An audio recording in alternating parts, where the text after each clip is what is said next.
प्रश्न 1। आग लगने पर उसे कई बार पानी डालकर बुझाते हैं। पानी डालने से आग कैसे बुझ जाती है? उत्तर। आग जलने के लिए 3 चीज़ें जरूरी होती है: ईंधन, गर्मी और ऑक्सीजन। जब हम आग पर पानी डालते हैं तो पानी की बूंदें भाप बनकर ईंधन और आग के बीच की ऑक्सीजन की आपूर्ति को रोक देती है। ऑक्सीजन के अभाव में आग धीरे धीरे बुझ जाती है, इसलिए पानी डालने से आग बुझाई जा सकती है। प्रश्न 2। मोमबत्ती की ज्वाला के नीचे कांच का प्लेट रखने पर काला विलय क्यों बनता है? उत्तर। मोमबत्ती जलने पर मोम का हाइड्रोजन और कार्बन जलते हैं। हाइड्रोजन पूरी तरह जलकर जल बन जाता है, लेकिन कार्बन पूरी तरह नहीं जलता। यही अधजला कार्बन धुएं के रूप में निकलता है जब हम ज्वाला के नीचे कांच का प्लेट रखते हैं। तो यह अधजला कार्बन प्लेट पर जमा हो जाता है और काले विलय का निर्माण करता है। प्रश्न 3। अगर कोई व्यक्ति आग में फंस जाए तो उसे कंबल से लपेटा जाता है, क्यों? उत्तर। जलने के लिए 3 चीज़ें जरूरी होती हैं: ईंधन, गर्मी और ऑक्सीजन। जब कोई व्यक्ति आग में फंस जाता है तो हम उसे कंबल में लपेटते हैं। कंबल शरीर को बाहरी हवा और ऑक्सीजन से अलग कर देता है। ऑक्सीजन के अभाव में आग धीरे धीरे बुझ जाती है और व्यक्ति को जलने से बचाया जा सकता है। प्रश्न 4। कभी कभी जंगलों में अपने आप आग क्यों लग जाती है? उत्तर। गर्मियों के मौसम में अधिक गर्मी और सूखापन के कारण जंगलों में कभी कभी आग लग जाती है।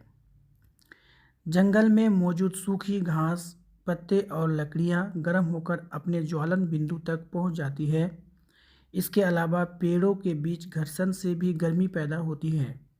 इस कारणों से जंगल में मौजूद ईंधन गर्म होकर आग पकड़ लेता है और आग फैल जाती है। प्रश्न 5। गोलू ने पेट्रोल और पानी के मिश्रण में कपड़ा डुबोकर आग लगाई, पर कपड़ा नहीं जला। ऐसा क्यों हुआ? उत्तर। हर पदार्थ का एक विशिष्ट ज्वलन बिंदु होता है जिस तापमान पर वह आग पकड़ लेता है। पेट्रोल का ज्वलन बिंदु कम होता है, इसलिए यह आसानी से जल गया, लेकिन पानी का ज्वलन बिंदु बहुत अधिक होता है, इसलिए पानी नहीं जला।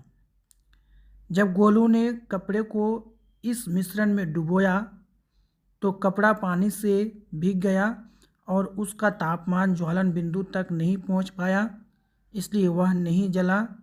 यदि कपड़ा पूरी तरह सूखा होता तो वह भी आग पकड़ लेता। प्रश्न 6। माचिस को जलाने के लिए उसे माचिस की डिब्बी पर रगड़ा जाता है, ऐसा क्यों?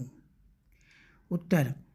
माचिस की तीली पर एक विशेष रासायनिक मिश्रण होता है जिसमें पोटेशियम क्लोरेट और लाल फास्फोरस शामिल होते हैं।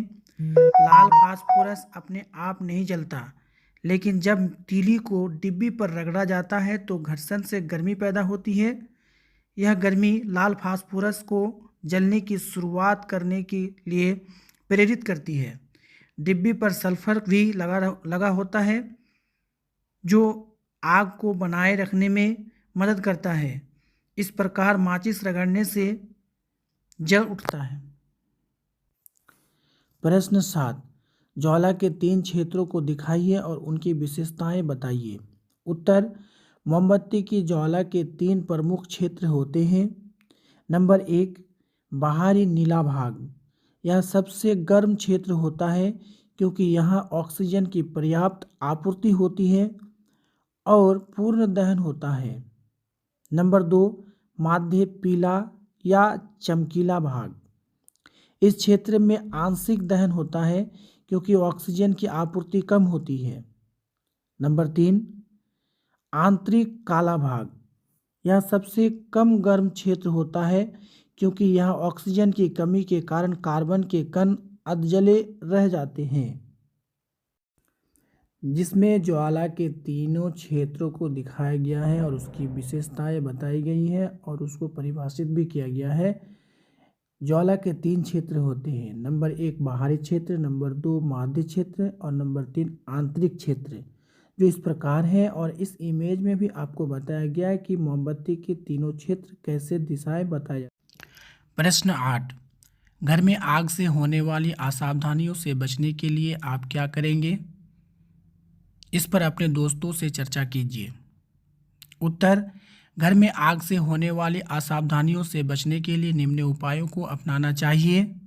नंबर 1, ज्वलनशील पदार्थों को सुरक्षित स्थान पर रखना और उनके इस्तेमाल में सावधानी बरतनी चाहिए। नंबर 2, धूम्रपान करते समय सिगरेट या बीड़ी की राख को उचित जगह पर फेंकना चाहिए।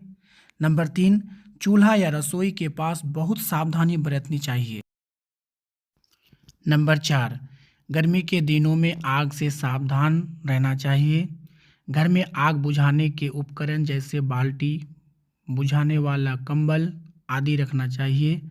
नंबर 5, बच्चों को आग से खेलने से रोकना चाहिए और उन्हें जोखिमों के बारे में बताना चाहिए।